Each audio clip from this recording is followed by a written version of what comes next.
Najbolj izpostavljeni primeri, ki pritrjujejo tem ugotovitvam in ki so izstopali v letu 2010, so večkraten poskus diskreditacije predsednika in člana komisije s strani ministrice za notranje zadeve ter javno problematiziranje dela komisije z njene strani, ki smo mu bili priča predvsem v začetku leta 2010.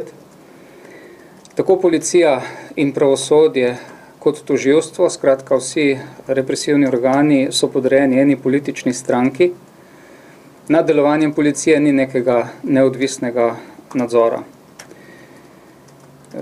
Potem je posebej zaskrbljujoča ugotovitev, ki izhaja iz posameznih primerov, ki so obdelani v poročilu, ki govorijo o tem, da se posebni preiskovalni ukrepi ne uporabljajo vedno v skladu z njihovim namenom, pač pa se v posameznih, žal vedno pogostejših primerih zlorabljajo in služijo kot pomoč za diskreditacijo posameznikov.